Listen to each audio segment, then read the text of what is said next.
My name is Monica Weber. I work at the Minnesota DNR in the central office, part of Local 101, and I am the chair of the MAPE Political Action Committee, which is different than the MAPE Political Council, to which is one of those co-equal committees with the Organizing Council and the Political Council that happened when MAPE changed their structure a year ago. And so those are statewide elected positions under the MAPE Board of Directors. I'm also a member of the Political Council. Thank you for people who voted for me. But that's completely separate than the MAPE Political Action Committee or the MAPE PAC. The MAPE PAC directs political action by providing election campaign support in the form of financial contributions, screening and endorsing Minnesota candidates, and working on campaigns for people who support state employees. All of this information on the PowerPoint is on the MAPE website under MAPE PAC. If you go to like committees and you scroll down, it's under MAPE PAC. The MAPE PAC has a completely separate board, and the people for that committee are elected by the members of the PAC. So MAPE members who are also MAPE PAC contributors can apply to be on the board when there's an opening, and then the members of the PAC screen different candidates and they choose then the members. So we are not, so the president does not pick our members, the general membership doesn't pick our members, it's made by the PAC. And that's also done for legal reasons because the two organizations have to be separate. Campaign finance and other legal reasons. A big part of what the PAC does is candidate endorsements. And so as you can read on here, every 2 years during election season, the PAC screens candidates who are running for state offices that have an impact over our contract.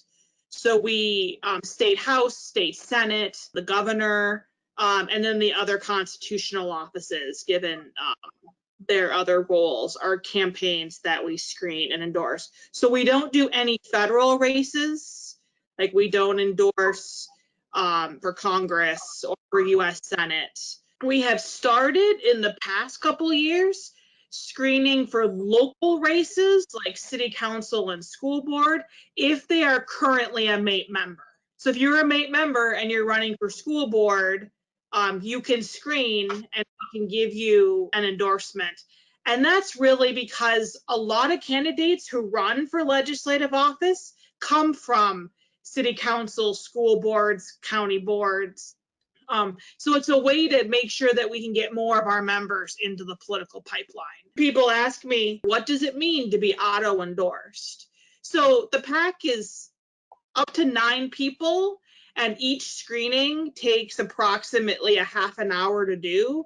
So if we had to screen 201 legislative seats times 2 or times 3 or 4, because there's often multiple people running for each seat, we just don't have the time to do that. And the questions that we ask are often like, the proof is in the pudding, as they say at the legislature. So then we go by vote scores.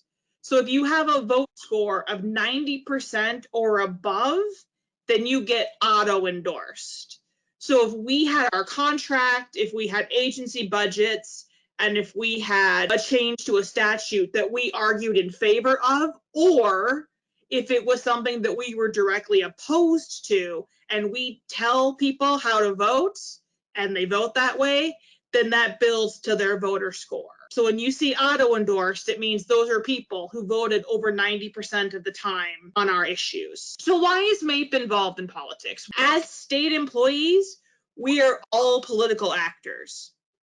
All of our work is directed in part by people who are elected to office, by the governor, by the legislature. They write statutes, they can write things that just automatically can make our lives either better or worse. We are all involved in politics, but then that means that we have the option to like set the table of who gets to make those laws. I was walking the picket line when the nurses were on strike at United a couple of years ago, and their main trouble was with their chief executive, who they have no influence over who a hospital system picks as their chief executive. And I was walking with them and I'm like, wow, well, we get to elect our boss. Like, we get to elect the people that we're sitting across the negotiation table from. And they were just amazed. And they were like, wow, we'd give anything if we could organize and elect the people that we were negotiating with. That is why MAPE is involved in politics, because we want to make sure the people sitting in the legislature or at the governor's table are people that have our best interest at heart. And so when we talk to candidates and one says, I support collective bargaining, I support state agencies, I support the professionalism of state workers, versus someone who says we should privatize it all, they all make too much money, and their benefits are too good. We want the one candidate at the table and not the other. So that's why we're involved in politics. Why should I give money to the PAC? Do my dues go to help candidates? And the answer is no, none of your dues can go directly to campaigns. That is illegal. We don't do that. So the MAPE PAC is a completely separate fund. So when you all became members, and you had to sign on the line that says you can take dues money out of my paycheck, there was always a second line that had a whole nother legal disclaimer, because we love lawyers, that says, I know that I am going to give additional money to support people who are running for office so that our views can be represented at the Capitol. And so it's a separate fund that the PAC, has control of. The board of directors does not have control over. Only members of the PAC have control over. And most people who give money to the PAC give $1 a paycheck, or maybe $2 or $3 a paycheck. So for less than the price of a cup of coffee every month, that then amongst all of us builds into the fund that then goes to help support the candidates who are running. Because as we all know, campaigns cost money. If anybody wants to read what our PAC gave out, if you go to the Minnesota Campaign Finance Board website, we are listed there along with every other PAC, and you can read the reports that we're required to file with the state. These are the current 7 people. We represent currently 6 different agencies, geographically located and mostly in the metro, but we have a couple people in greater Minnesota. We all have 2 openings at the moment. If you are interested in serving on this board, you just have to email Devin Bruce, because we do have 2 openings. The requirements for serving on the PAC board are you have to be a member, you have to contribute to the PAC, and then you have to be willing to commit to putting in the number of volunteer shifts that the entire board has agreed to. I believe for this election cycle, everyone on the PAC board has agreed to doing 20 different volunteer shifts. And that's something that, again, the people on the board are the people who do not all the work, but we require them to do a healthy amount of work. If you want to read the PAC charter and learn more about the PAC, and also an FAQ section, that's also on the MAPE website. Again, we want to get people elected. We need to volunteer, as I was saying about the minimums that we set for people who serve on the PAC board. Obviously, this year is different. In past years, I would be spending almost every single weekend traipsing around the state door knocking for different candidates. We're not doing that right now. So we're doing a lot of phone banks. All of this can be done virtually from your own home. So we're doing phone banks, calling for state legislative candidates. We're also starting text banks. So it's illegal to send out mass texts if you haven't signed up with the group beforehand. but it is not illegal for individuals to send out individual texts. So what a text bank is it's through a program, and you literally hit the button so that you are sending out texts one at a time to a list of people that you may be given.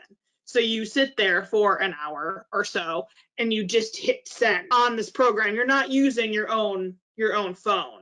But to stay in compliance, they need a physical person to hit the button every single time. We also are going to be doing some lit drops. So a lit drop is different than a door knock, because at a door knock, you go up, you knock on the door, and you wait to talk to a person, versus a lit drop, which is you just walk up to somebody's door or close proximity, slide a piece of literature in their door, and then walk away. So you're not actually talking to anyone.